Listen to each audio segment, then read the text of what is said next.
penanya dari kalangan Bapak. Tepuk tangan dulu Bapaknya ya. Antusias sampai selesai. Syukron faqadul masykuran. Bismillahirrahmanirrahim. Assalamualaikum warahmatullahi wabarakatuh. Matur nuwun. Terima kasih waktunya. Salam kenal Pak Kak Bimo. Saya dari tadi mau foto tapi nggak sempat. Nama Bapak? Nama saya dulu ini Budi Pak.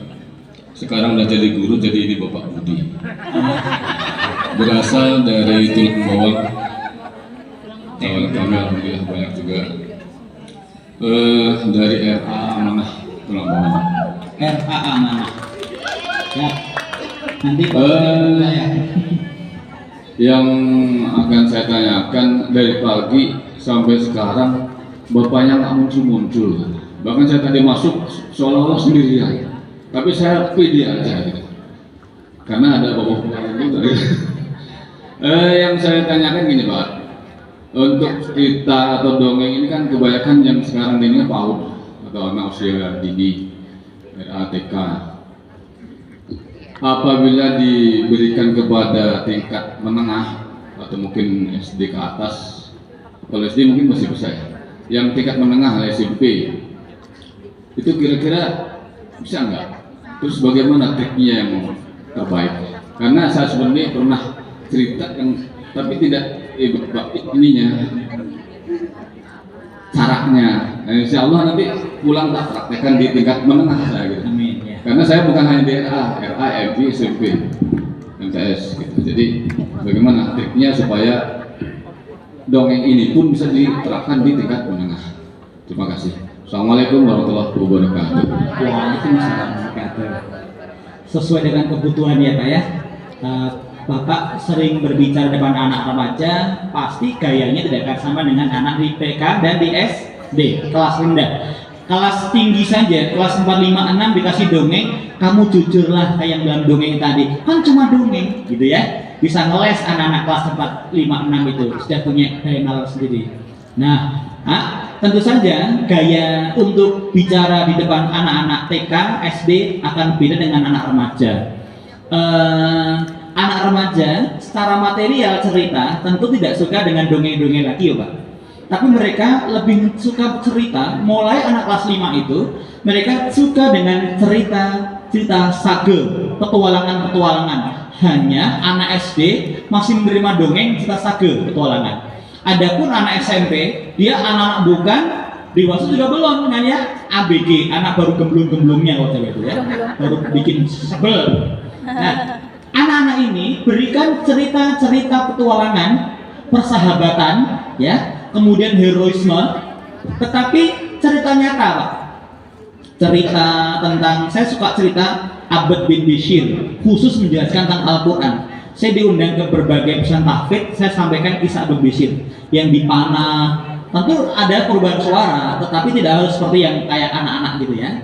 Nanti Bapak bisa lihat di YouTube Kak Bimo motivasi anak SMP, SMA akan ada muncul set pidato bercerita berkisah di hadapan anak-anak yang sudah dewasa, anak kelas remaja dan dewasa, akan dengan guru-guru juga. Ketika anak-anak SMP, tentu saja pilihan kata-kata kita adalah kata-kata yang tidak sama dengan anak-anak. Kita juga mengurangi kelebihan kita dalam bentuk gaya bicara dengan anak-anak. Nah, untuk anak-anak SMP tentu pilihan kata-kata yang populer ya, kata-kata yang ya ala qadri uqulihim lah, sekadar akar mereka. Kemudian menggunakan istilah-istilah yang kita gunakan populer tadi supaya mereka tidak merasa ini bahasanya ketuaan atau kekanak-kanakan. Nah, kalau begitu kita harus update apa sih istilah-istilah yang ada pada remaja itu. Apa yang mereka cara gaya logat yang mereka gunakan ketika bicara, sehingga nanti kita tidak terlalu ketinggalan zaman, tapi juga tidak kita terlalu masuk kepada gaya mereka. Tapi kita tahu apa yang mereka ungkapkan dengan kata-kata baru mereka itu. Nah, tema-tema perjuangan, keseruan petualangan dan persahabatan pilihlah sebagai tema. Kisah-kisah orang sukses gitu ya, seperti masa remajanya Habibie, masa remaja Nabi Muhammad, pilih tema yang mereka itu sinkron, relate dengan kehidupan mereka sehari-hari. Termasuk cerita pengalaman. Mereka juga butuh sekali pengalaman di gurunya ketika berjuang dapat selesai kuliah. Itu sangat menginspirasi mereka karena mereka sudah mulai berpikir rasional dan punya orientasi sukses yang mereka berada pada gerbang menuju kesuksesan. Akhirnya setelah bercerita tantang-tantang mereka mau pilih pada pilihan, mau surga apa neraka, mau sukses apa gagal, mau kaya atau miskin, mau survive atau kalah, ya, mau hidupnya tajir atau belangsak gitu. Jadi pilihan pada mereka, endingnya begitu supaya mereka udah tamis nih, lewat nih mana baik mana buruk. Ketika mereka SMP, SMA sudah balik kan, sudah pada pilihan, dibantu untuk memilih ini baik, ini buruk, ini baik, ini buruk. Kalau baik akibatnya begini, buruk akibatnya begini.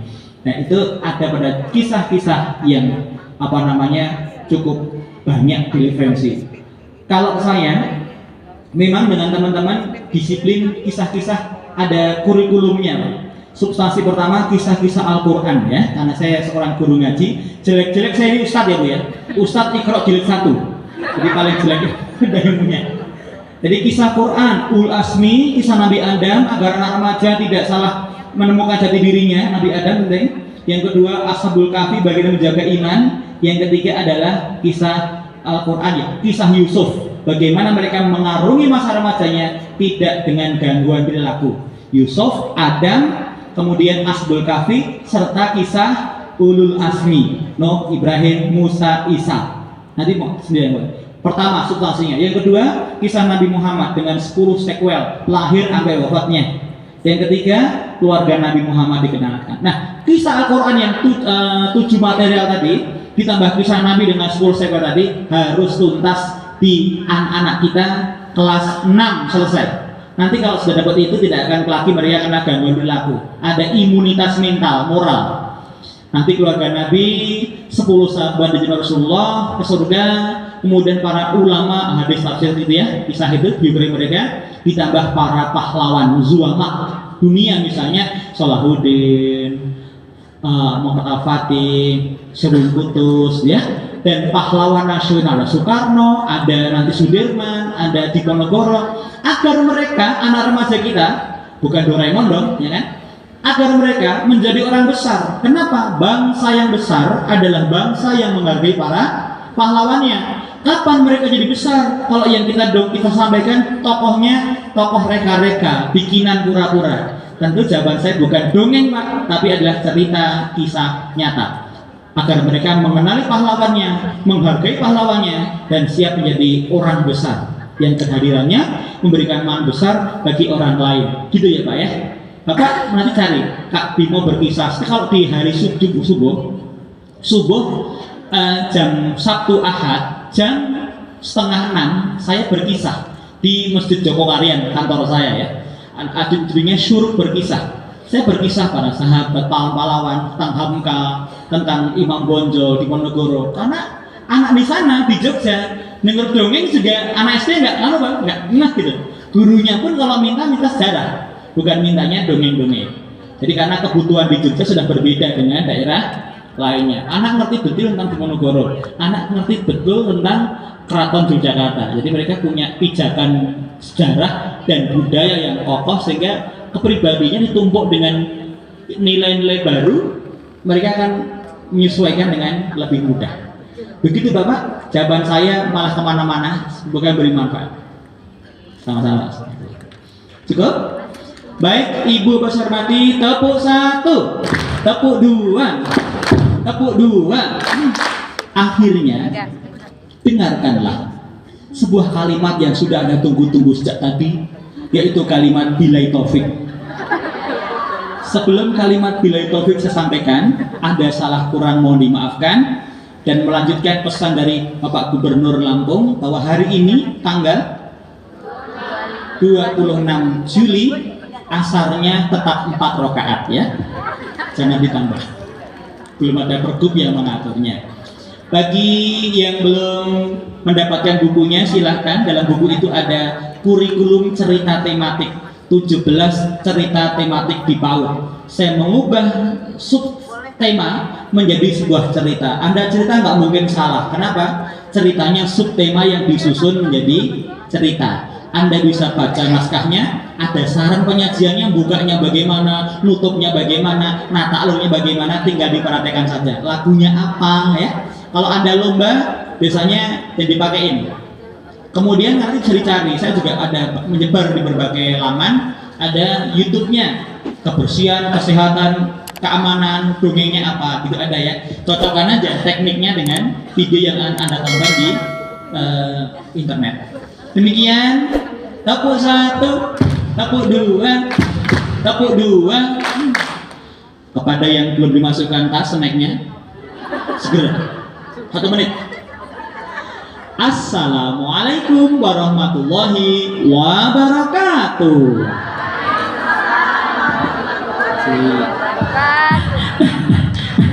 Terima kasih Kak Bimo, luar biasa. Senang semua hari ini? Senang semua hari ini? Senang? Siapa suka hati ucap senang? Senang. Siapa suka hati ucap senang? Senang.